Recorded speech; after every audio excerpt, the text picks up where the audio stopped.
Ok, 30 minutes pour commencer à comprendre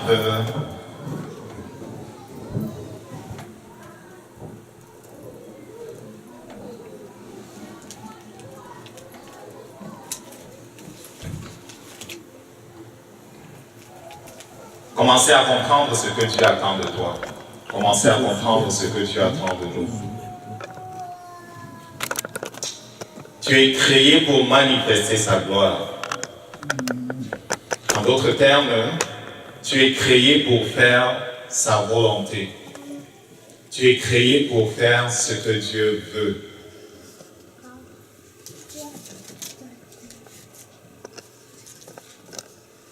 Dieu ne nous a pas créés et envoyés ici dans le monde afin qu'on prenne nos aises. Est-ce que quelqu'un comprend ce langage-là? C'est-à-dire, Dieu ne t'a pas créé et t'a envoyé ici dans le monde pour que tu fasses ce que tu veux.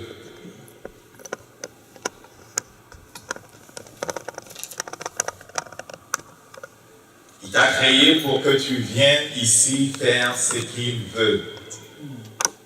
Jésus-Christ disait toujours, je ne fais pas ma volonté, mais quoi? Celle de mon Père.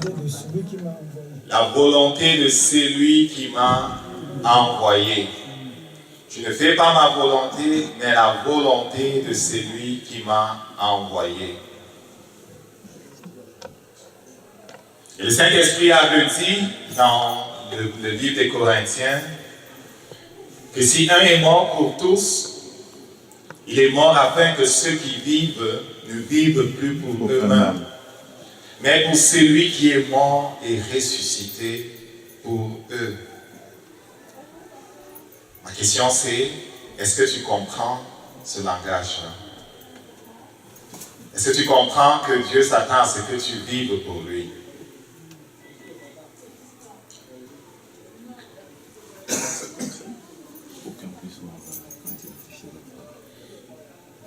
Beaucoup souvent se lèvent et vont à l'église comme s'ils allaient pour cocher une carte de présence qui va donner à leur conscience une certaine paix.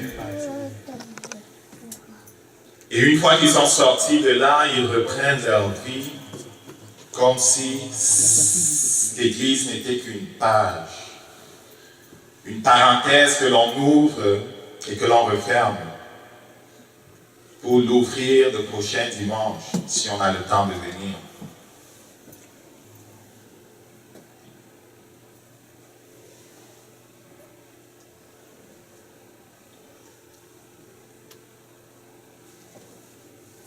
Mais souvent, c'est comme ça à cause que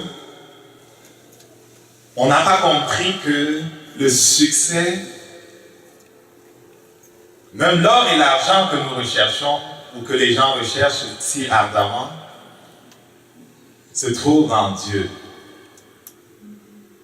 C'est pour ça que Jésus-Christ disait à ses disciples, ne vous inquiétez de rien.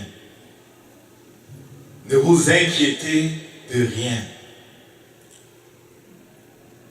Parce que tout se trouve en lui.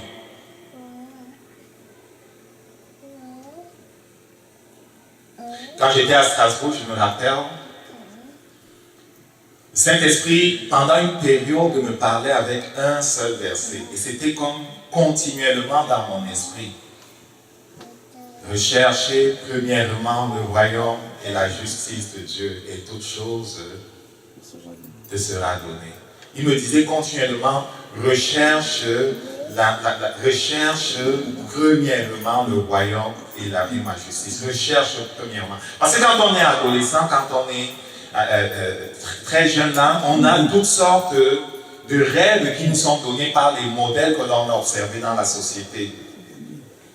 Par tous les films qu'on a regardés, on s'est fondé un modèle de vie. Et parfois, ce sont ces choses-là qui veulent driver notre vie. Ces modèles-là qui veulent driver notre vie.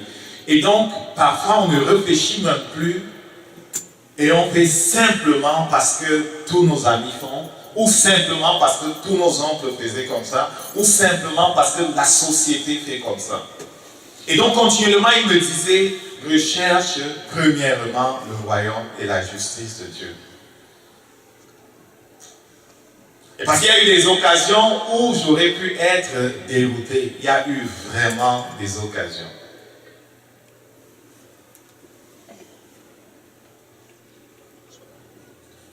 Je me rappelle qu'avant de partir du Cameroun,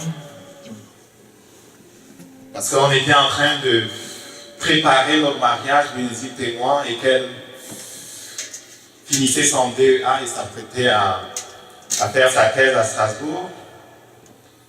J'étais à ma 4e année de travail.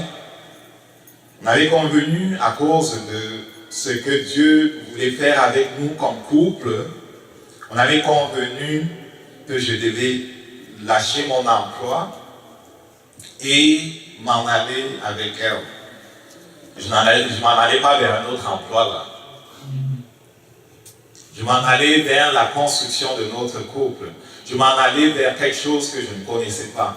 Je savais simplement que c'était la bonne chose à faire. Je ne pensais pas en termes d'argent. Je pensais en termes de principe. Parce que Dieu nous avait enseigné que c'est la bonne chose à faire. Amen.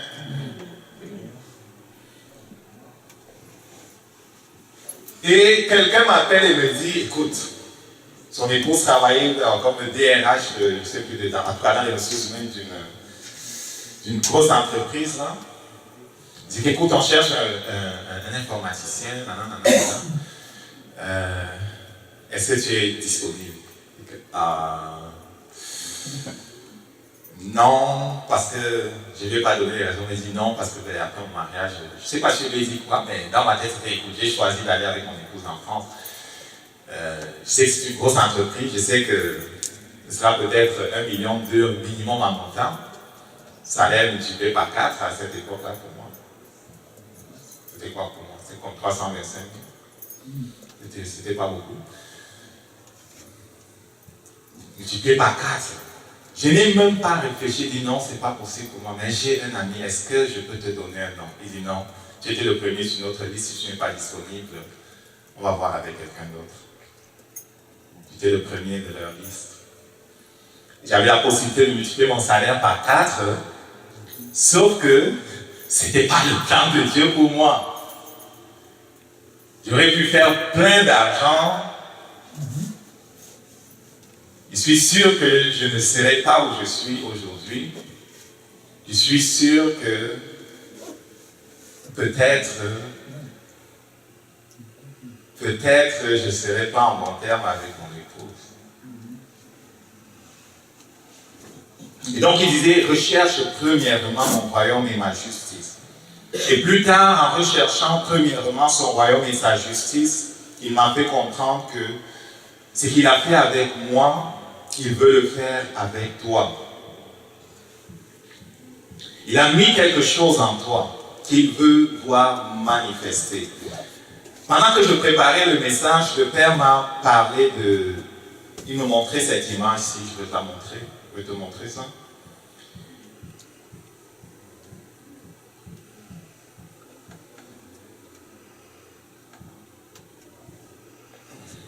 Ça, c'est une image qui représente une coupe longitudinale d'une graine de maïs. Si tu vois comment Dieu a créé la graine de maïs, là, à l'intérieur de la graine de maïs, il a mis quelque chose que les gens de la science ont appelé radium, en tout cas, qui a la capacité de créer un plant de maïs. Et des racines et tout. Et Dieu me disait qu'il faut que je te montre cette image en te disant que de la même façon que il a placé dans cette graine de maïs comme dans toute graine les arbres qu'ils sont censés porter, les fruits qu'ils sont censés apporter dans le monde, de la même façon en toi il a placé quelque chose qui est censé germiner jusqu'à pousser et porter beaucoup de fruits. Et Jésus-Christ dans Jean au chapitre 15, justement, il dit le Père est glorifié lorsqu'on porte beaucoup de fruits. Et ce qui est vrai de la graine de maïs est vrai de toi. Il y a des conditions. Si tu laisses la graine de maïs sur une table, jamais ce qui est en elle ne paraîtra au jour. Si tu laisses la graine de maïs dans ta poche, jamais ce qui est en elle ne paraîtra au jour. Ce qu'il faut, c'est qu'elle doit être dans un environnement précis pour que ce que Dieu a placé en elle comme loi naturelle commence à s'activer. Il faut que tu saches que la graine de maïs ne réfléchit pas comment on fait des racines. Il ne réfléchit pas comment on fait le bourgeon qui va devenir la tige et puis l'arbre. Il ne réfléchit pas. Il est préprogrammé par l'autorité de la parole de Dieu qui a décrété sur elle lorsqu'il a créé que tu l'as placé dans des conditions normales, des conditions qui conviennent, tu pousseras des racines, tu pousseras un arbre, tu porteras des fruits, ainsi de suite, ainsi de suite. Est-ce que quelqu'un comprend ça? Lorsqu'il t'a créé, il a placé en toi quelque chose. Même quand tu n'es pas chrétien, tous les hommes ont ça. C'est quelque chose qu'il a placé en eux. La première condition, de la même façon que la graine doit être placée en terre et mourir, parce qu'elle meurt avant de devenir, pour nous les hommes, c'est qu'on doit mourir en tant qu'homme naturel pour devenir en Jésus quelqu'un d'autre. On meurt en Jésus et on devient quelqu'un d'autre. Il nous recrée en Jésus. Et tous ceux-là, quel que soit ce qu'ils font dans le monde aujourd'hui, quel que soit ce qu'ils ont comme argent, quel que soit ce qu'ils ont comme voiture, quel que soit ce qu'ils ont comme, je ne sais pas, possession, s'ils sont en dehors de Christ, ils ne sont pas dans l'environnement normal. Ils sont comme sur une table. C'est quelqu'un qui comprend ça. C'est pour ça que le Fils de l'homme a dit, à quoi cela sert-il à un homme de gagner le monde s'il perd son âme? Tu es perdant si tu n'es pas en Christ. Tu pars perdant si tu n'es pas en Christ. Maintenant, pour nous qui sommes en Christ, j'espère que chacun qui m'entend est en Christ, sinon parle-moi à la fin. Pour nous qui sommes en Christ, ce n'est pas suffisant, ce n'est que la première condition. Amen. Donc la graine est placée en terre et la graine doit mourir et la graine commence à pousser et des racines et un bourgeon qui devient une tige. Depuis que le Saint-Esprit t'a placé en Christ, est-ce que tu es resté en Christ ou tu passes ton temps à sortir de la terre? Imaginez cet homme qui plante sa graine lundi et qui mardi vient sortir ça de la terre. Elle va-tu pousser, les amis? Elle va-tu, le mécanisme que Dieu a mis dans la graine, va-t-il pouvoir se mettre en action? Non. Donc si tu veux voir la gloire de Dieu, tu dois demeurer où il t'a placé. Tu dois demeurer en Christ. Amen. Tu dois demeurer en Christ. Je dirais même plus, tu dois, en demeurant en Christ, recevoir tout ce que Christ donne. Parce que l'environnement dans lequel il nous met, tu mets en terre, oui, il faut que tu arroses. Il faut que tu donnes de l'eau. Il faut que tu donnes le soleil. Il y a un tas de choses. Oui, tu es devenu chrétien, mais ce n'est pas suffisant. Ce n'est que le début. Il faut que tu aimes la parole. Il faut que tu aimes l'eau. Il faut que tu aimes l'eau du Saint-Esprit. Il faut que ton intimité avec Dieu soit ce qu'il faut pour que les choses se passent.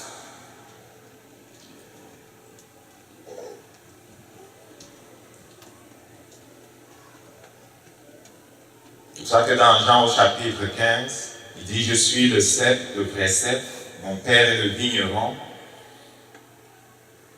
Tout sarment qui est en moi et qui ne porte pas de fruit, il le retranche. Et tout sarment qui porte du fruit, il les monte afin qu'il porte encore plus de fruits. Donc si tu restes en lui et que tu commences à porter du fruit, il va t'émonder. Ça veut dire quoi? Ça veut dire qu'il va enlever les mauvaises feuilles. Il va enlever il va enlever les termites, il va enlever les mauvaises choses qui sont autour de toi. Il va enlever ce qui vient gangréner tes racines. Il va enlever les mauvaises herbes. Il va enlever les mauvaises feuilles. Parce que les mauvaises feuilles ne font que consommer la sève de l'arbre et ne font rien. Les mauvaises branches ne font que consommer la sève de l'arbre et ne produisent pas de fruits. On va les enlever. C'est le processus de la sanctification. Tu veux porter beaucoup de fruits, il faut que tu restes dans la présence de Dieu et que tu laisses le Saint-Esprit t'émonder, te sanctifier, t'enlever du dedans de toi ce qui n'est pas de Dieu. Tu dois le désirer si tu veux vraiment porter beaucoup de fruits. Et c'est quoi les choses qu'il veut enlever? Il veut enlever du dedans de nous tout ce que le monde a placé. Comment l'autre a placé des choses en nous à travers l'environnement qui a été le nôtre depuis notre enfance. Beaucoup parmi nous ont grandi dans des environnements toxiques.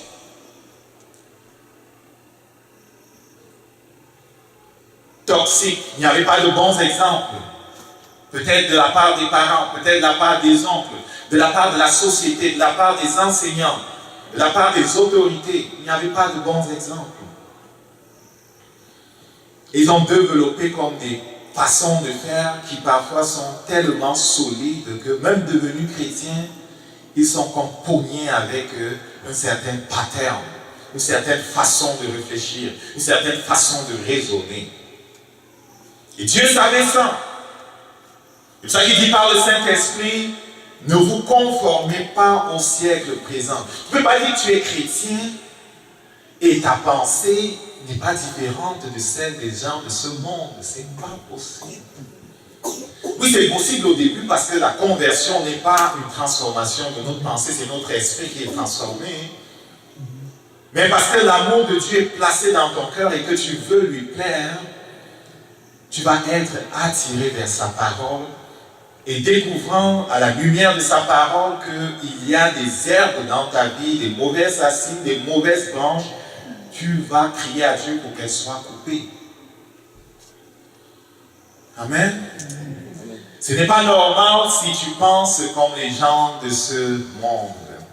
Ce n'est pas normal si tes priorités ne sont pas différentes de leurs priorités.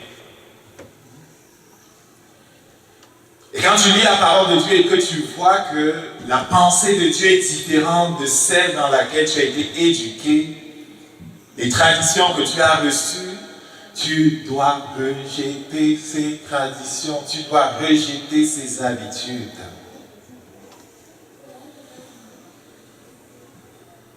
Est-ce que tu penses que depuis que je marche avec Dieu, il m'a montré des choses à rejeter? Beaucoup. Beaucoup. Quand j'étais adolescent, la société m'apprenait qu'un jeune normal, c'est un jeune qui ne reste pas puceau jusqu'à son mariage. Il disait qu'un jeune normal, c'est un jeune qui court les filles. C'est ça qu'ici en Europe, ils ont quelque chose qui s'appelle enterrement de la vie de garçon. Enterrement de la vie de garçon. Je les vois souvent dans le métro. Un jeune homme qui s'en va pour une soirée avec ses amis. Ils s'en vont dans les dancings, ils s'en vont je ne sais pas où. Et ils font tout ce qu'il est en train d'abandonner parce qu'il va se marier. Il enterre sa vie de garçon.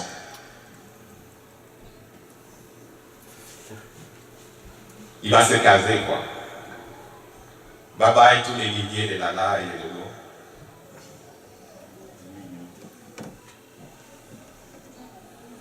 Il boit comme il peut, il saoule comme il peut, il fait toutes les choses ivrognes qu'il peut, il enterre sa vie de garçon. Qu'est-ce que cela me laisse comprendre? Cela me laisse comprendre que sa vie de garçon était selon ce monde. Amen. Et donc, quand quelqu'un comme ça devient chrétien, tous ces patterns-là, je veux dire, doivent être arrachés, doivent être enlevés. Amen. Et il y a d'autres traditions, on n'a pas le temps d'entrer dans ces traditions-là. Elles doivent être enlevées, elles doivent être arrachées. Je parlais de la sanctification, il nous émonde. Et je me rends compte que ce qui m'a permis d'avancer, c'est que jamais je n'ai ni discuté avec Dieu quand il parlait.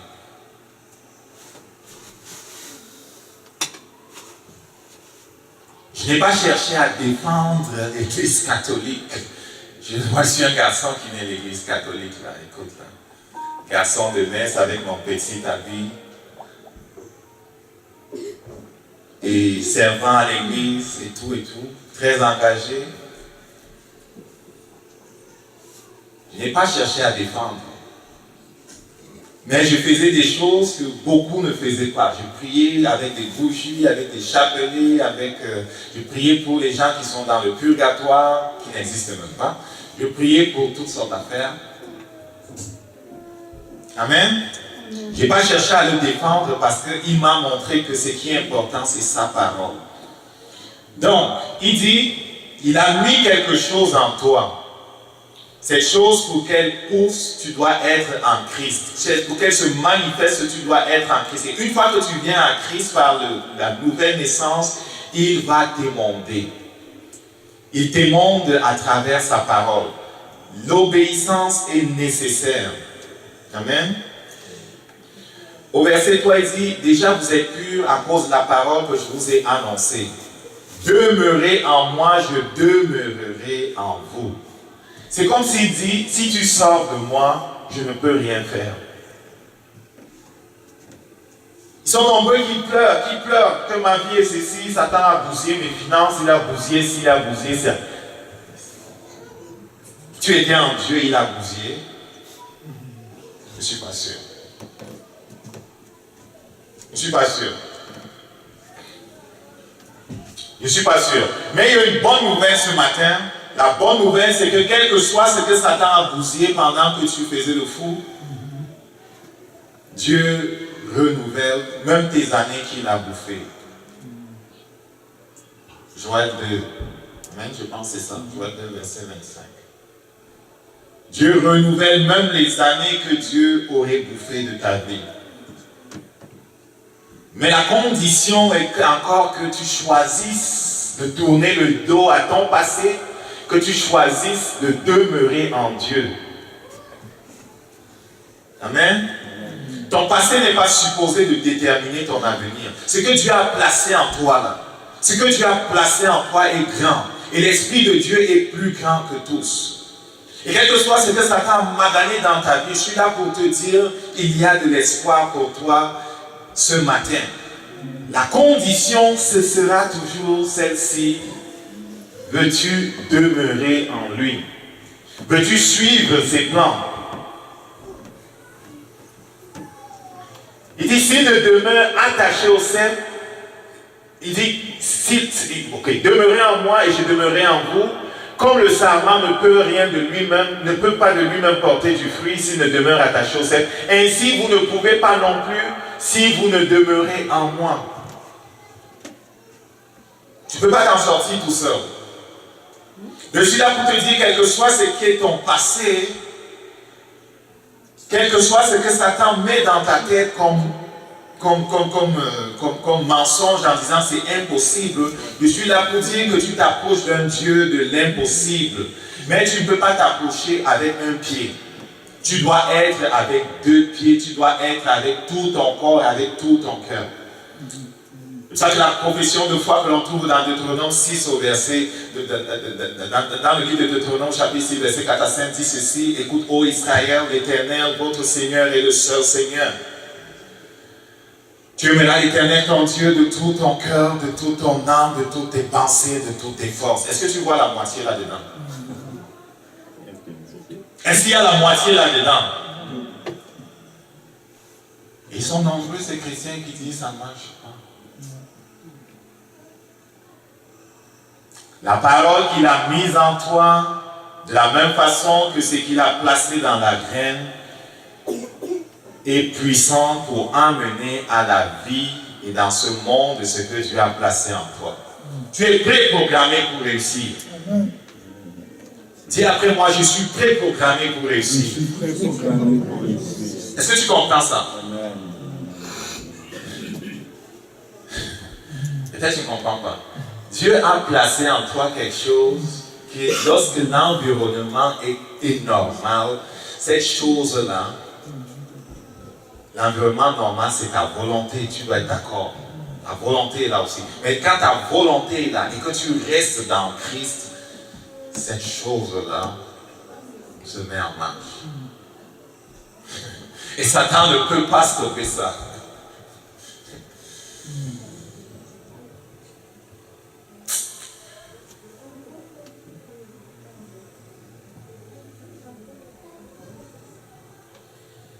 Une des choses que tu dois savoir, on n'a pas le temps, mais l'une des choses que tu dois savoir, c'est que Dieu t'aime d'un amour éternel. C'est que l'amour que Dieu a pour toi ne dépend pas de ce que tu fais. Mais ce que tu fais et où tu te places détermine si ce que Dieu a placé en toi par le Saint-Esprit va être. Et beaucoup disent, moi j'ai déjà réussi. J'ai un jet privé, j'ai des maisons partout. Je peux décider de prendre mon petit déjeuner au Japon, mon dîner en Australie, et je me couche. De l'autre côté, je fais le tour du monde en 24 heures, j'ai un jet privé. Mais quel que soit ce que tu as, ce n'est rien si Christ n'est pas là. Amen. Donc, retiens ceci, ce que Dieu a placé en toi, il ne va pas l'enlever. Si tu restes loin de Dieu, tu iras en l'enfer avec cette chose-là. Et Dieu va pleurer. Toi aussi, tu vas pleurer. Quel que soit ton passé ne te limite pas. Il y en a qui ont commis des erreurs dans le passé. Le sang de Christ couvre tes péchés. Le sang de Christ couvre tes erreurs. Ton passé ne te limite pas. Amen. Ton passé ne te limite pas. Ce qui est important, c'est que tu te places en Dieu, tu te places tout en Dieu et que tu laisses ton esprit te conduire. Maintenant, quand je suis tout en Dieu, je suis quelqu'un qui obéit. Je ne suis pas quelqu'un qui me conduit en fonction des hommes. Je n'attends pas que tout le monde soit d'accord avec moi avant que j'avance. Quand Dieu parle, j'avance. Beaucoup ici, ils attendent que leur père, leur mère, leur oncle, leur tante, leur boss soient d'accord avec eux avant qu'ils avancent. Ils sont codépendants. Tu ne peux pas manifester ce que Dieu veut faire avec toi si tu es codépendant. J'avais 19 ans lorsque Dieu, ou je pense 20 ans, lorsqu'il me montre que je dois quitter l'église catholique. J'étais responsable de jeunes de mon église avec les sœurs et les prêtres. Je travaillais à la coordination des mouvements des jeunes dans Garoua et toutes les zones environnantes, pitoyables. J'ai oublié les noms. J'étais en vue, si tu veux, dans mon église et dans les environs. Parfois, on allait faire des émissions à la radio et tout ça. Quand il me dit que je dois quitter l'église, c'était difficile. Mais il fallait quitter l'église. Il m'a rendu ça facile en affectant mon père à Douala. Comme ça, je n'aurais pas toute la pression du groupe. Mais quand même, j'ai rencontré mon père, je lui ai expliqué, Bible à l'appui, il a eu la sienne. Écoute, je n'ai pas trouvé les purgatoires, je n'ai pas trouvé les saints des saintes incompris et toutes les saintes là, je n'ai pas trouvé. Et je ne me sentais plus bien à l'église. Quand on priait, je me taisais à certaines places parce que je ne croyais plus ce qu'on disait. Après 2 jours, il m'a dit, bon, tu as ma bénédiction, vas-y, La main de Dieu est sur toi, je te laisse aller. Je suis parti. Amen. Et Dieu a continué. Je ne suis pas allé trop loin, par exemple, parce que je ne connaissais pas où aller. Je suis allé très proche. Ma famille maternelle est protestante. Je suis allé à l'EEC, au Cameroun. Hein. Donc c'était facile, pas trop loin. Très proche de l'église catholique. Le pasteur qui me recevait à l'église là me dit, mais il veut me recevoir à l'église des Sources. Il dit, mais ah, l'église catholique et l'église protestante, c'est la même chose. Il perçait ma ballot, je pensais que j'étais sorti. Il me disait que c'est la même chose. Je dis, ouais, donne-moi ma carte, c'est pas grave, c'est la même chose. C'est la même chose. Ils ont prié pour moi, ils m'ont donné la carte. Vous savez, il y a des cartes qu'il faut aller tout le temps pour faire signer ta carte. J'avais ma carte, j'étais content, j'étais sorti. Mais il me disait que c'est la même chose, tu te trompes. Je dis que non, je suis sorti. Mais après, il a continué de m'enseigner et de montrer les autres choses que je ne connaissais pas. Et parce que je voulais lui plaire plus que toute personne, j'ai continué d'avancer. Je n'ai pas demandé, aïe, qu'est-ce que mon père va penser? Aïe, qu'est-ce que ma mère va penser, mes oncles et tous ces gens-là. Non, j'ai dit, il a mis quelque chose en moi qui va être manifesté. Qu'est-ce que mon Dieu va penser si ce n'est pas manifesté? Comment je vais paraître devant lui et ne pas entendre la parole? Entre bons et fidèles serviteurs, car tu as manifesté dans le monde ce que j'avais placé en toi. Tu ne m'as pas volé, tu ne m'as pas frustré, tu as manifesté dans le monde ce que j'avais placé en toi. Et le Père m'a donné cette vision quand on parle du ciel. Et je vois de temps en temps Paul, Epaphras, Timothée, Abraham et tous ceux qui nous ont précédés, qui vont être là lorsque je vais être dans le ciel. Vous connaissez Paul, je l'ai cité, c'est dans la parole de Dieu. Je vois David, je vois les autres, ils vont être là. Je vois l'ange Gabriel, je vois Nathan, je vois tous ces puissants anges de Dieu. Michel. Et Jésus va dire, lève-toi. Il va me remettre ma couronne. Waouh! Ouf! Est-ce que quelqu'un comprend ça? Mais à certains, Paul et Epaphras et Timothée vont dire, mais pourquoi tu faisais comme ça? Tu jouais ça moumou. Amen. Je prie que ce ne soit pas la confusion pour nous lorsqu'on sera dans sa présence. Parce qu'on aura obéi totalement. On va se lever debout. On va prier. Obéis totalement. Obéis totalement. Prie Dieu, donne-moi un cœur d'obéissance. Un cœur qui t'obéit. Père, sépare-moi de toute codépendance, sépare-moi de toute influence négative, que je n'attends pas après le monde pour te suivre.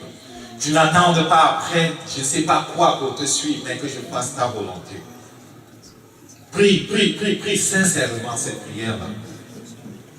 Si tu veux vraiment manifester ce qu'il a placé en toi, cela va être manifesté. L'enfer ne peut pas stopper ce que Dieu veut faire dans la vie d'un homme qui veut de tout son cœur honorer l'Éternel. Mais il suffit de mépriser ce que Dieu donne pour que Satan envahisse et apporte son règne. Répète après moi, Père, je veux voir ta gloire. Père, je veux voir ton règne. Je me répands de toute rébellion. Je me répands d'avoir suivi ce monde et ses traditions. Je me répands de m'être soumis aux philosophes de ce monde. Je me répands d'avoir toléré le péché dans ma vie. Toute désobéissance et péché et rébellion. Je me répands, Père. Merci pour la grâce que tu me donnes. En Jésus. Merci pour le sang qui a coulé à la croix. J'applique le sang de Jésus sur ma vie. Satan, c'est la limite que tu ne traverses pas. Au nom de Jésus, je brise tes chaînes sur ma vie. Tu ne règnes pas sur moi. Je manifeste ce qu'il a mis en moi. Je marche dans l'obéissance pour la gloire de mon Dieu. Père, je te dis merci pour ta parole, pour ta fidélité, pour la paix et la joie que tu me donnes. C'est un honneur de te servir, Père. Merci pour cet honneur-là. Au nom de Jésus. Amen. Va dans sa paix et proclame qu'il est Dieu. Tu es serviteur de Dieu. Et ce lieu est un lieu où on te dit qui tu es, où on te rappelle qui tu es. Tu es ministre de la réconciliation et il t'a donné l'autorité pour établir son règne là où il t'a placé. Tu as de l'influence aussi longtemps que tu es en lui. Amen. Qu'il te bénisse.